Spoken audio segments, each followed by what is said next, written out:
the apocalypse comes, beat me. I feel nervous. I feel nervous too. Honestly, this whole season has me on edge. Oh, yeah. Oh, nervous to be coming back? Yeah. After such a long break. It was long. It was a really long break, and I haven't been long. making shit on my channel, so I'm like, yes, it feels interesting to be in front of a microphone again. But you know what? It feels good to be next to you. I want to touch heads. Oh, sorry. Aw. That's so nice. I guess. You Ready? Ready? In every... Generation. Okay. Holy shit. I was trying to do it because I feel like you always do it. Yeah, no. Ready. I'm going to take a sip of my studio coffee while you say it. Hold audio. Dead air. Dead ass. In every generation, a podcast is born and takes a long break and is finally back. I know you all have been And waiting. Says no one. This is going to be interesting. It's going to be fun. This season 3 of Buffy, I will be watching for my first time.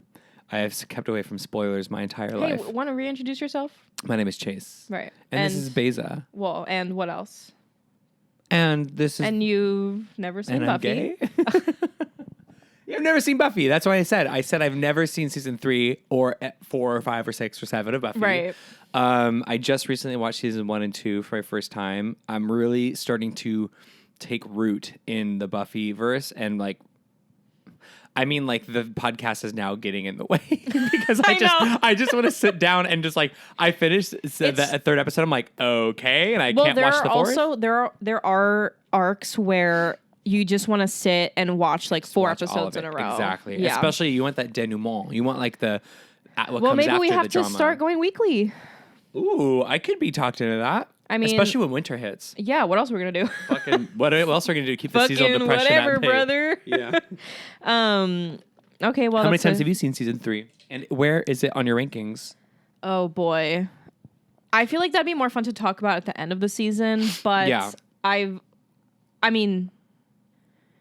I usually just watch the show consecutively. I don't go back to seasons by themselves. Episodes I do, but... you just watch the whole thing. That makes sense. So, but a lot. That's I love me this with Stranger season. Things. Sorry, go ahead. I'm so sorry. No, don't be sorry. I forgot how to listen. It's been so long. Okay. I don't think we ever knew how to listen, but okay. No. I love season 3. It's up there, but I don't know how to rank it currently. Maybe this rewatch will change my... I can already say it's my favorite season so far. Okay. Just off these 3 episodes. Really? I'm not kidding. I love these 3 episodes. That's what I'm saying. I want to sign off and go home and watch more Buffy. Okay, perfect. Okay, good night, guys. Okay. So I didn't take my allergy pill. Okay. And my little nose is itchy. Well, and we have 2 cats. So. No, that's what I'm referring to. I'm sorry. No, it's okay. I saw me. I should have taken my allergy pill. Do you want me to tell Arbella put them away? No, God, no. It's okay. It's okay. It's okay. Put them away. I don't want to do tarot. Why don't you ever want to do tarot? I just Should don't. we rework it? Should we take it out of the show?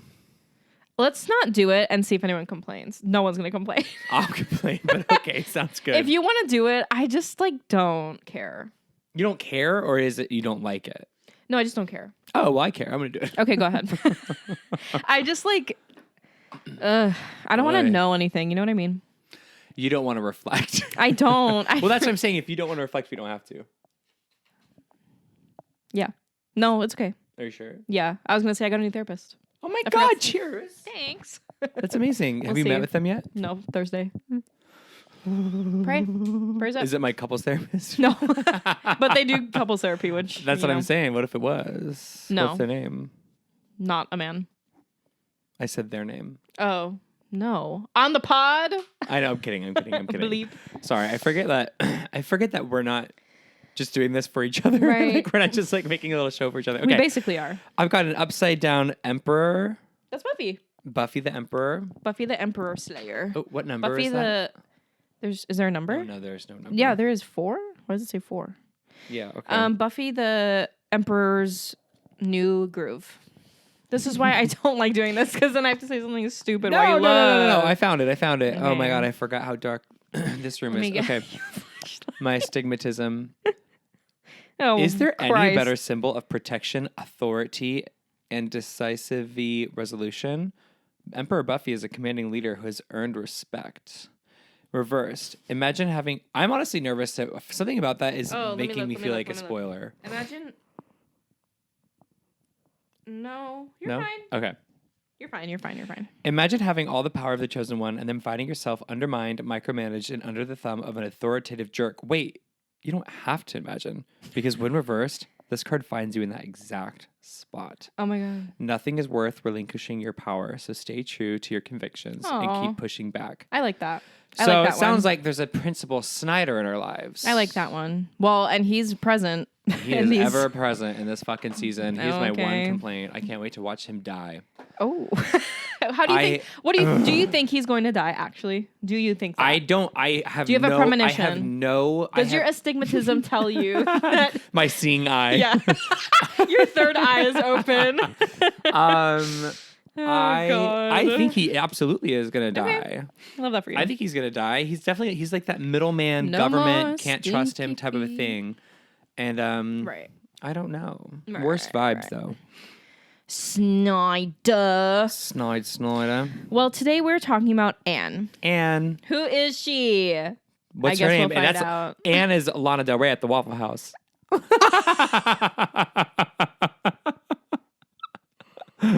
Oh my God. The cinematic parallels are I wish jarring. she was wearing blue. I know. That'd be so iconic. I would fucking die.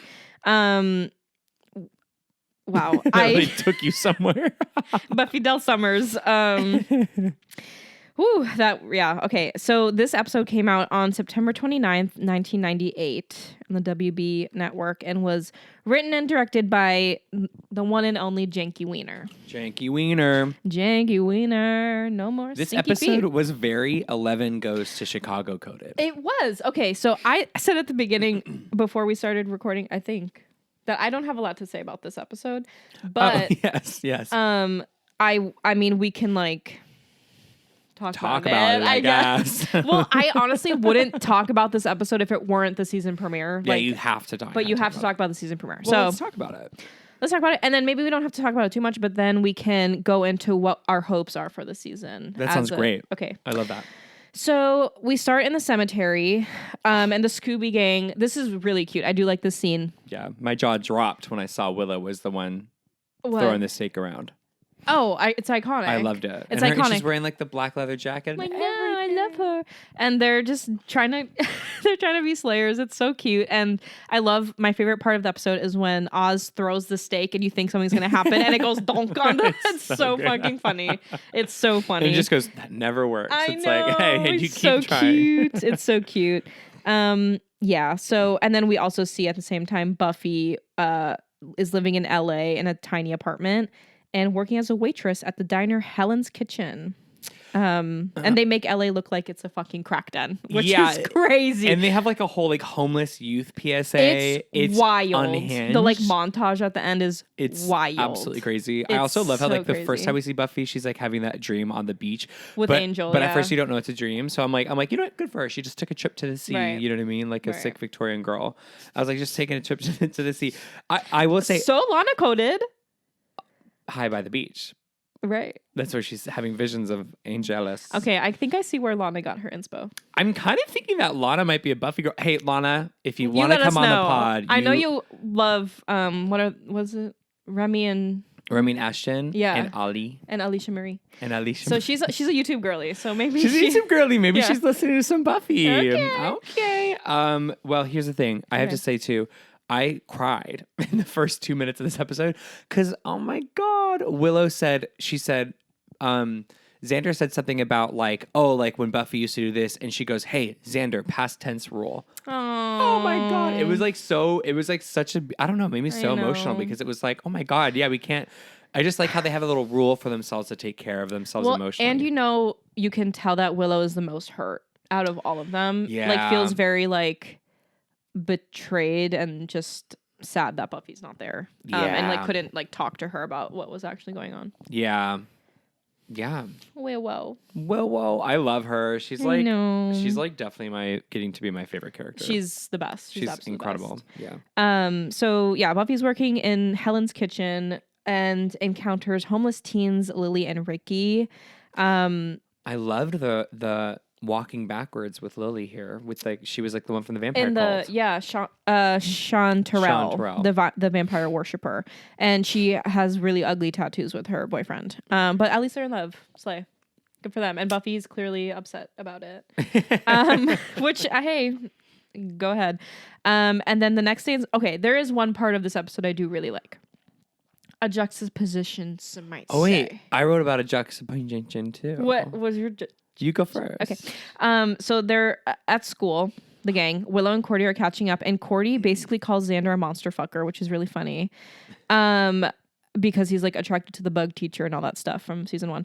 And then there's like this camera work that's going on with like all the liveliness in the school. Is this what my you're talking god, about? yes. Really? I literally wrote the same thing. I love that. That's I mean, so it's not funny. like, I guess it's not like. Yeah, but it's cute that we both notice it. You don't have to notice something like that. Yeah. So they're like, it's like a one pan shot of like Xander and Cordy being awkward and Willow and Oz upset. Willow's like upset that he had to retake school, which is like whatever. He didn't go to summer school. Right. And like all this life happening in Sunnydale High, and then immediately you just go to Buffy's like sad, alone LA apartment, and she's eating like a can of beans or something. Yeah.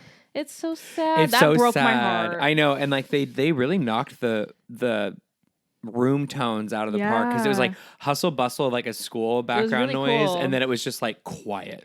That was crazy. I think that was like one of the better parts of this episode was just the gut punch. Yes. Of it all. Yes. It was very good. It was very good. I love that we both flagged that. I know. I wrote that. So later Buffy's roaming the streets and passes an elderly homeless woman slumped in a doorway saying, "I'm no one. I am no one. I'm no one." Kind of sad. I mean, she's been through some shit. Right. And then in Sunnydale, Giles gets the lead on Buffy's location. And basically, like this entire summer, he's been going out and trying to find Buffy. Like he's dad number one. He's like, doing the most. Yeah. And I love that. It's like Taken. The movie Taken. What's that? Oh my God, Beza, the one with Liam Neeson or whatever his name is. Who's that? I don't know the guy, and he's like, I know you have my daughter. I will find you, and I will kill you. I just want to say, I said who is Liam Neeson, and you said the guy. Well, I want to know who plays that role. I don't even know if it's Liam Neeson. That was just like the first name that came out. So you're a fake fan of this movie, Taken. I literally don't like it. Then, okay, it's giving frenemies. Xander, it's giving Trisha. Xander and Willow remind Giles that this isn't the first time he thinks he's found Buffy, but Giles is determined to try and leaves to Oakland. Yeah, Oakland. Hop, skip, and a jump for him. Okay. And Xander believes Buffy will only show up when she's actually ready to show up, which is true. You know, I guess. I have so I'll many. give it to him. Xander's on my shit list. Oh, I know. Hold on. Especially episode 2. Okay. So Lily finds Buffy on the street and they discuss their previous lives in Sunnydale. And then is like, "Do you want to go to a rave?" And Buffy's like, literally no. Why? Like, why would I want to do that? And basically an old man walks around them and almost gets hit by a car. Does he say I am no one or yes, no? I think he does. I think he does too. So Buffy pushes him out of the way and gets hit by the car herself. And then just walks up and is like totally literally fine. And she's like, "I don't want to get caught. Yeah. I don't want to be found." Runs away. And there's a really hot extra in a purple tight mesh shirt with a denim vest on. Continue. Okay. I have to go back for research. I wonder if he does cons.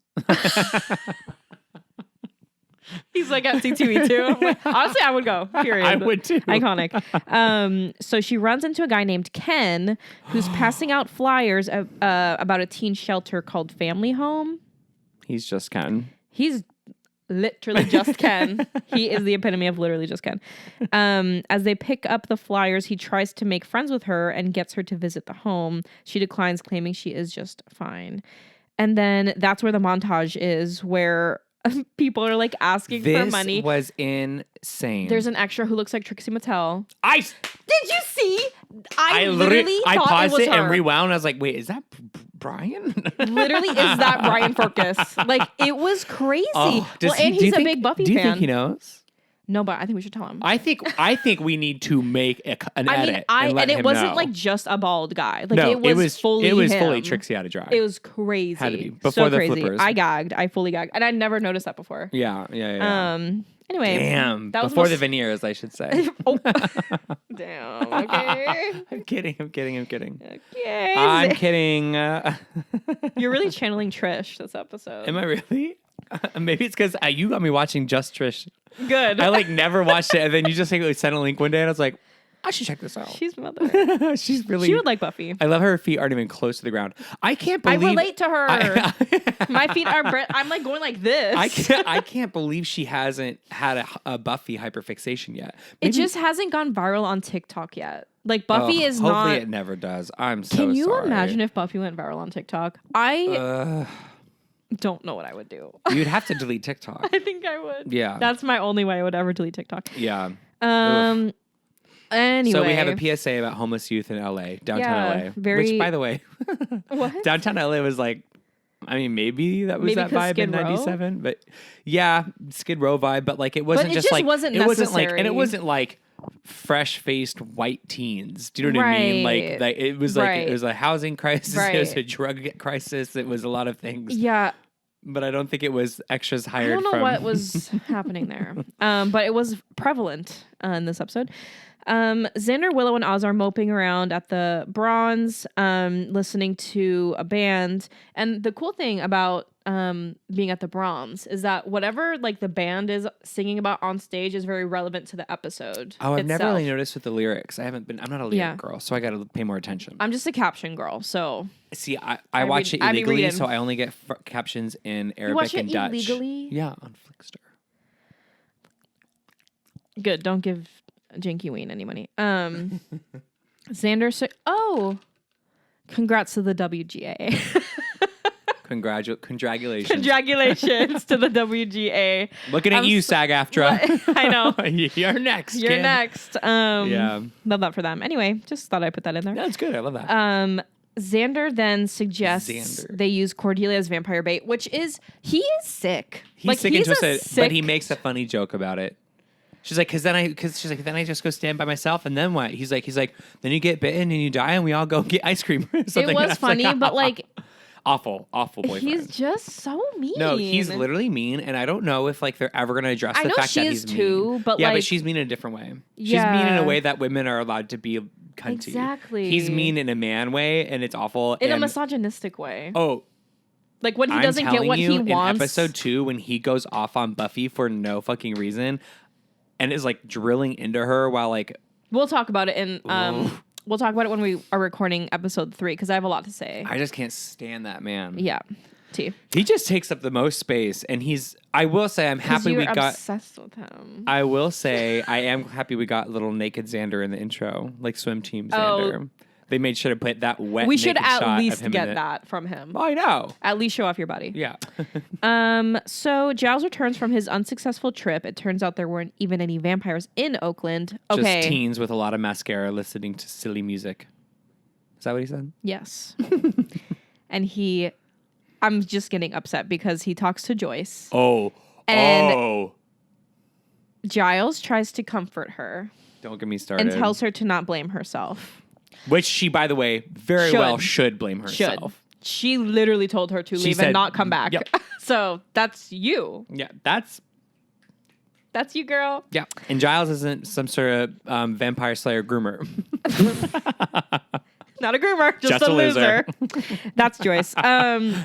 So she doesn't blame herself. Instead, she blames Giles for taking her little girl away and having a secret life with her. Fuck off, dude. As if you weren't the one who fully kicked her the fuck out of the house. Literally said never come back.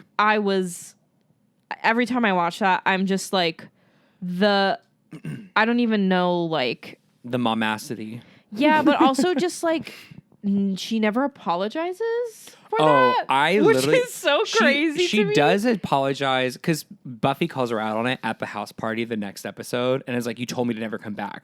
And Joyce says, No, to Giles. Oh, I know. And I don't know why Giles just takes it, but because he's an angel. He is an angel, but you know what I will say? That kind of, because I was like pissed in that like little short scene. Mm-hmm. But then she said, "Oh, Giles was like, it's just who she is," and then Mom was like, "Well, who is she?" or something said something like that, like challenged him on who she is, and I did kind of like it in terms of like she's saying, "You know her as a vampire slayer, but I know her as my daughter, and I've lived an entire life with her, so it's like you don't really know all who she is, right?" And in a way that also Joyce doesn't know all who she is. That's her mom's name, right? Yes. Yeah, So, that's true. I think it's again like this like byproduct of her being caught between these two worlds where it's like she's like, well, who is she? Like, Giles, you don't know who she is. Which is but a fair neither point. of them know fully who she is. Right. Because she doesn't share who she is with each camp, which gets in they the don't way. allow her to. And because see. But it's interesting, you know what I mean? Like, because it was bothering me a lot, like that, like all like her friends were like yelling at her in the next episode. But then I'm like, well, like she definitely does kind of like she does kind of keep things from different like camps, you know, like the mortal camp and the supernatural camp. It's like the communication is lacking, which I relate to. Hey, I listen. If there's one thing I'll lack in, it's communication. Okay. Lily goes to Buffy the next day and tells her that Ricky is gone. And she's worried that something bad happened. They go to the blood bank. There's the doctor who they like know, and the doctor is like, I haven't seen him. And Buffy finds an elderly man she saved on the street dead, having had drain cleaner. I think they just kill themselves because they're like so fucked up. Yeah, That's from so the camp. sad. It's literally like, so sad. That is dark. This whole episode is pretty dark. I mean, it's all these super dark. monsters just running like a human labor camp. It literally is capitalism. Yeah. She notices he has Ricky's distinctive, ugly, Is that on his arm. I kind of liked it. I wouldn't get it. I wouldn't get it. Visa Chase. Shut the fuck up. You're like, don't talk me into that because. Ew, that's disgusting. Just like all that red ink in one place. Ooh. It is in fact. Well, it looks like their tattoos look like someone took a bite out of their arm. Like that is how bad it looks. Is that not a vibe? Kind of. Okay. Okay. He looks as if he had the life drained out of him. So she knows it's Ricky and tells Lily. I almost called her Chanterelle. That's such a cunty name. I love that. I know. Also, like, shout out to respecting people's names changing. Yes. And the whole episode's just like, oh, I'm gonna go by this. I'm gonna go by this. I know. Very fluid. Very fun. Her story is very sad. Very sad, but honestly, good for her. She's learned. It's all part of her growth to learn how to take care of herself. So true, Queen. And Lily runs out because she doesn't want to believe that Ricky's gone because her entire personality is based off of other people, which is really sad. And when she hits the streets, Ryan Gosling himself comes out of the woodwork and convinces her that Ricky is at the family home. So late at night at the blood bank, Buffy goes searching through the files. One of my favorite moments. It's so good. She notices that many of them, the patient files say candidate on them. And the woman who runs the blood bank shows up. And after Buffy coerces her, she says that she just gives him the names of the healthy ones. Yeah, and she goes, I'm going to call the cops. And Buffy just rips the phone out of the wall. Iconic. Insanely. It's just so good. Literally a cop. So amazing. She just rips it out of the wall. I know. I love that she also just like is still, even when she's like trying to run away from being the Slayer, she is still the Slayer because she just cares. Wants to do the right thing. She wants to do the right thing, and she cares so much about people that she doesn't even know. Like she just it's like cares it's about automatic response. Human life. Like she just cares about humanity. Yeah, and that's why she's a Slayer. Like who else will do? Well, you have to be born with a lot of empathy to be a Slayer. That's why I could never be one because I'm a fucking bitch. You're like, because I'm a Miranda. I'm kidding. Oh, I thought you meant Miranda Sings. You meant Miranda Hobbs. Hobbs. I am a Miranda and a Samantha. Two of the bitchiest. I'm a Miranda and a Carrie, so we meet in the middle. With a Your splash outfit of is Charlotte. Carrie today. It's so cute. Thank you so much. I literally brought Blake a coffee, and he It's goes, so he goes, cute. hi, Carrie. Hi, Kiwi. Thank So you. cute. Oh my god! Wow, you guys, thanks. At the Hammersmith Park, Cordelia complains about being chosen as the bait.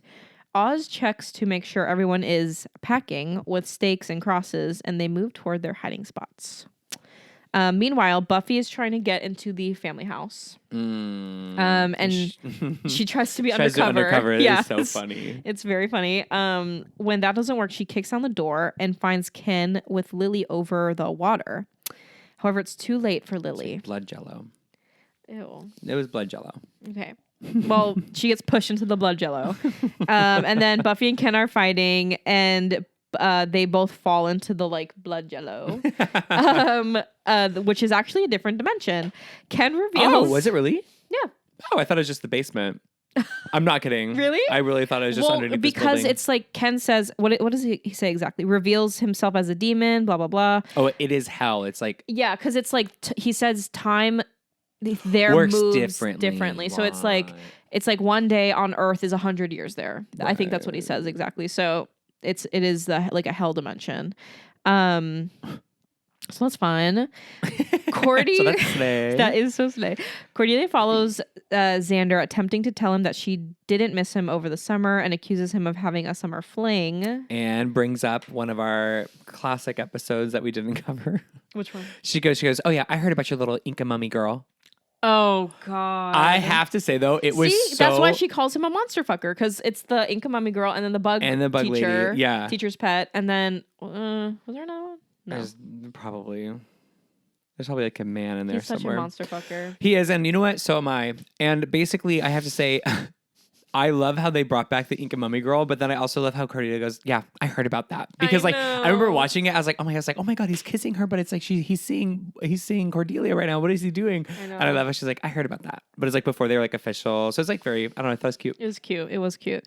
Suddenly a vampire comes up from behind Willow and attacks Cordy, interrupting the quarrel. Oz knocks out the vampire and attempts to stake it, but is thrown off. Xander tries to kill it, and Cordy tackles the vampire. All three go falling onto the ground. Cordy's stake impales the vampire in the back, leaving her on top of Xander, and they kiss passionately. Oh, I love that. It's what brought them together. Because I will say something about Cordy and him that this episode was very relatable. Because like when you don't see your partner for a really long time, especially in high school, like I wouldn't call my a partner in high school, but I'm saying if you haven't seen someone for a long time, it's like there's a lot of pressure too for it to like go well. Yeah. But you also like kind of play it cool type of thing. Well, and even like now, it's like if Blake and I don't see each other for a long time, like we're both like kind of awkward at first sometimes because we're like. But also back in the 90s, it's not like you could like text and FaceTime. Like you just didn't see people. Yeah, it's like you just didn't know what the other person did. Yeah, even all. like texting and stuff is different too. No, though. that's a good point. Like what? That they like literally just would not have talked. No, or seen maybe each I'll other talk on the phone. But and she like went on an international trip vacation. Yeah, exactly. It's like, so you can't. I mean, I remember being in like middle school, and like if I was visiting family in Turkey and I didn't talk to like friends or anything, I just like didn't know what they were doing because I couldn't talk to them because I couldn't call. Yeah, breeding grounds for insecurity. Well, look what happened. Now you I'm came here. Home you came home to the United States of America, land of the free. Home of the Buffy. Home of the Buffy. Back in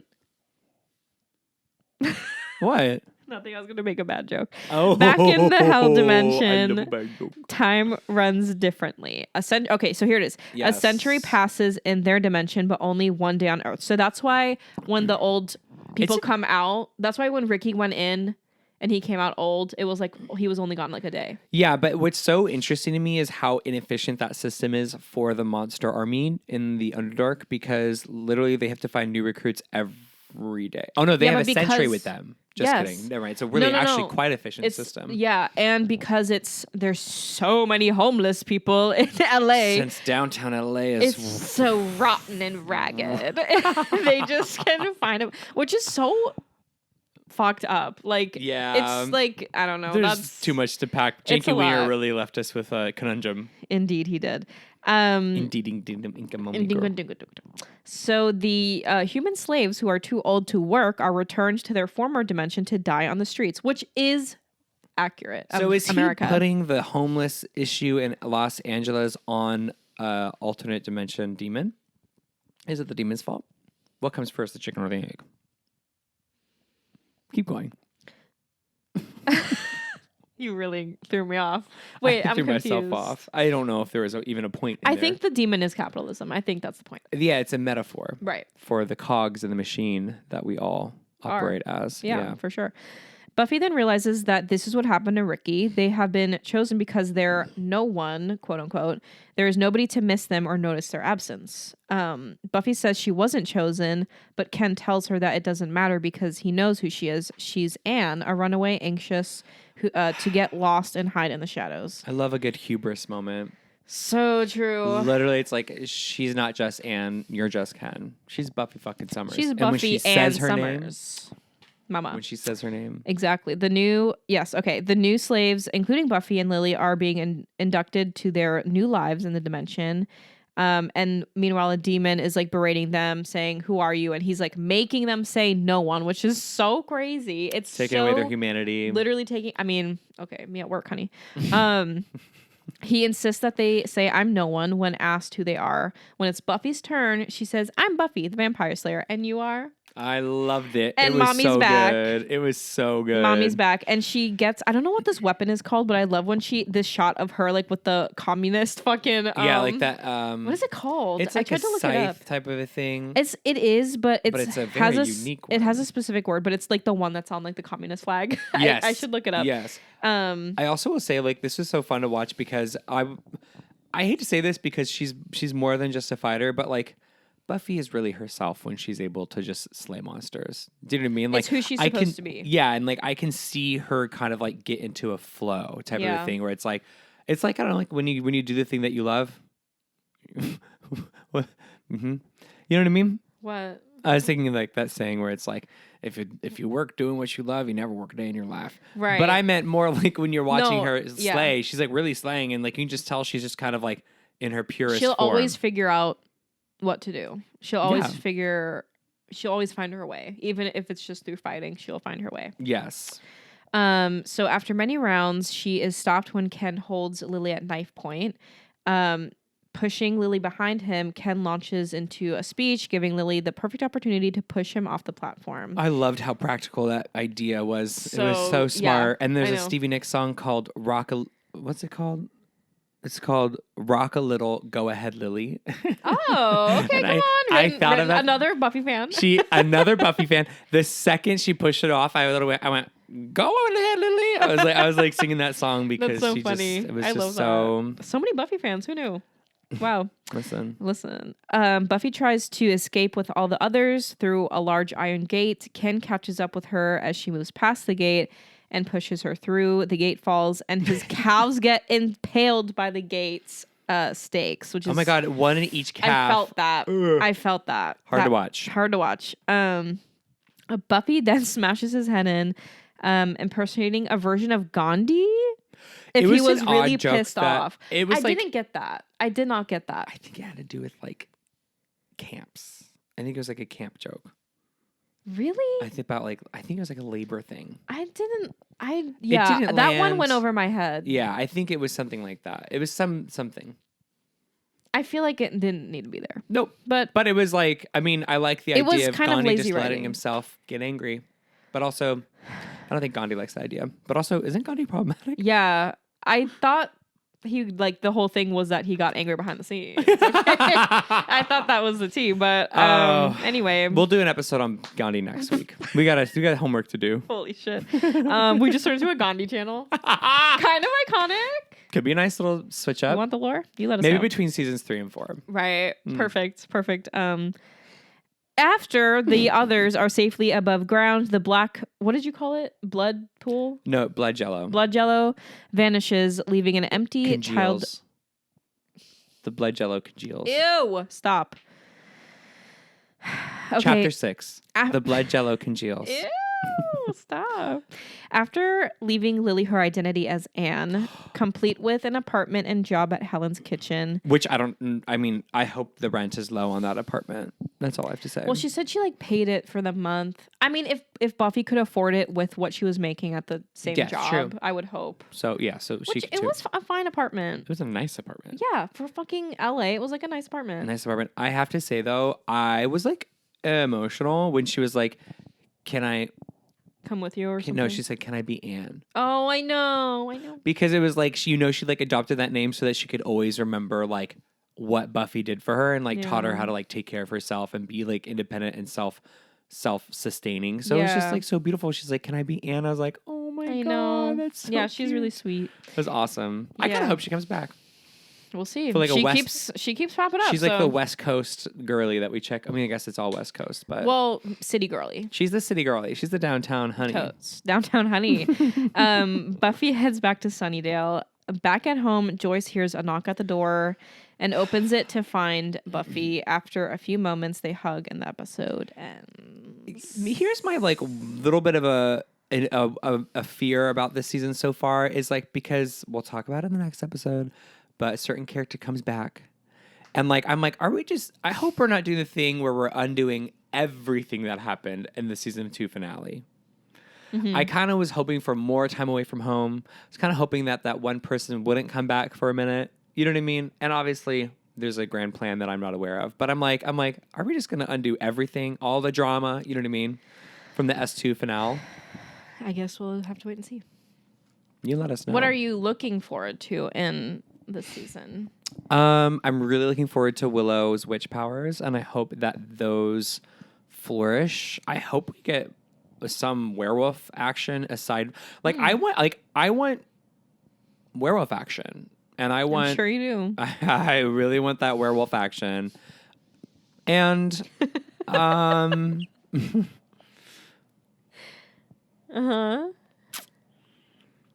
I don't know. I don't really know. I don't know what I'm looking forward to this season. I mean, those are like two.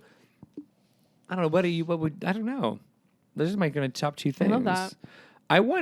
I don't know. I feel conflicted. I honestly need to go watch another episode because, I mean, we can't talk about it right now because we're going to talk about the next episode. But episode 3 has left me a little bit boggled because all my hopes and dreams from episode 1 and episode 2, like where she's like meeting that cute guy named Scott, now are like, well, those are kind of out of the picture type of thing. And then I used to ship Joyce and Giles, but now that Joyce said that to Giles, I didn't know that. Well, it's like a little internal thing. Like I kind of think that it'd be cute if like they kind of started dating at some point. What are you laughing at? I'm just laughing. I'm just laughing. Yeah. I'm excited. But now I'm like, don't talk to Giles like that. Right. Obviously. And also own your shit, bitch. You know what I mean? Like you really did that thing. Therapy, the house. I'm looking forward to some therapy, the house. I think this season is going to surprise you in more ways that you might think. I mean, yes. It already is. And I think I have to say that for the next episode. Okay. There's so much that I'm trying not to talk about. But we can talk about episode 2 when they all yell at Buffy for no reason. They just all of them are yelling at her at the same time. Yeah, we'll talk about that. We can talk about the next episode's going to be juicy because I have a lot to say. Juicy. Do you have anything else to say before we wrap up? No. The season premiere of season 3, episode 1, Anne. I thought it was a beautiful setup to what is bound to be a very exciting season. I like that they didn't do it previously on. They just kind of had like the Scooby Gang recap a little bit what happened and all that kind of stuff.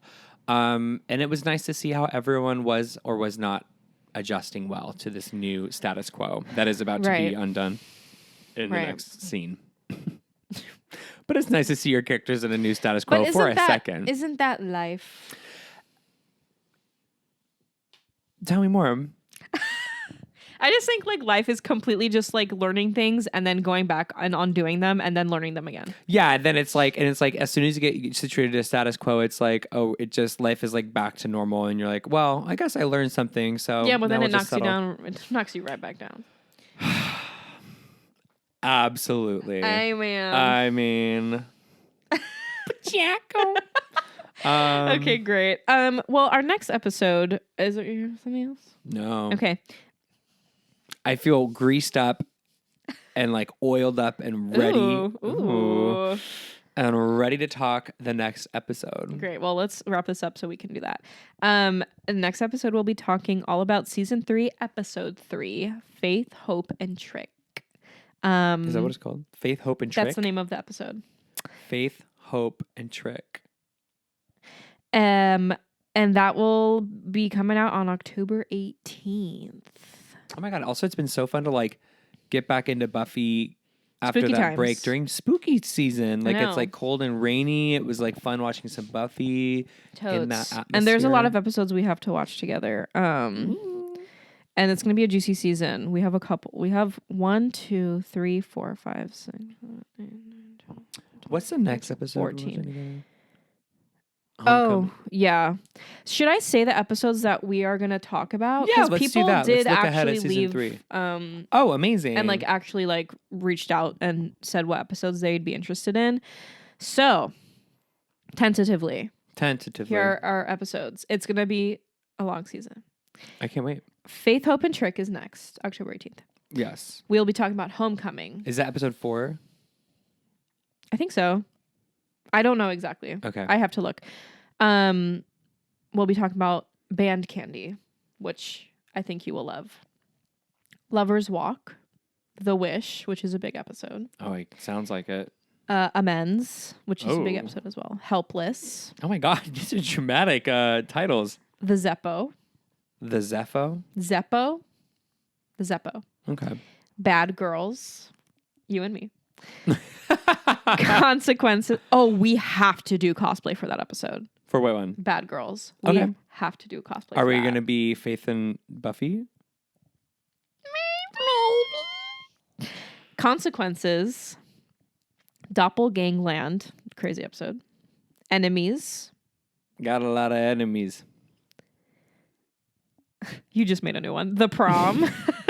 The Prom is a big one. And then our season finales. I say finales because it's a 2-parter again. Classic. Graduation Buffy. Day, part 1 and 2. Grad Day. They forgot their seniors. They're seniors, mama. Dude, what's going to happen? Senior year at Sunnydale High. Where are they going to go after school? We got so much more of the show left. We got a lot to... Do they just live locally? Do they buy a home? What happens after high school? Oh, college. I forgot. I keep thinking they're college students. What? They're old. They're 16. They don't look 17. 16. Okay. Well, that's our lineup. So I'm really excited. And ooh, it's gonna be fun. I just need to know. Look it up right now. Is Homecoming? Is that Why? Because I Why? want to know if I can go home and watch more Buffy or I have to wait. I want to watch it. to watch it. Homecoming. I'm not gonna look. I don't want to spoil. The first thing that pops up is Homecoming dresses. Ugh.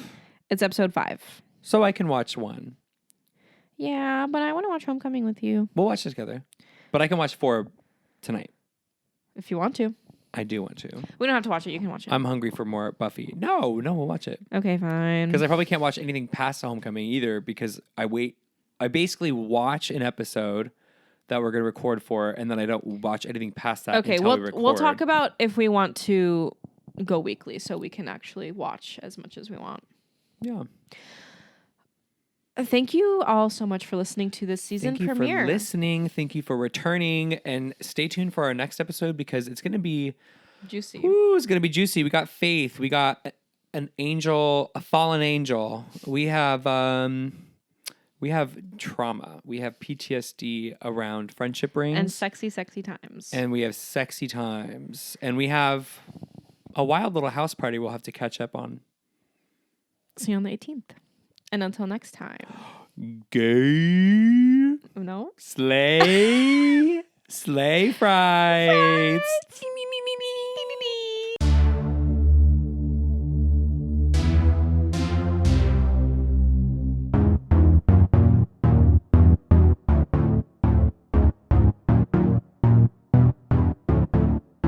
If the apocalypse comes, beat me.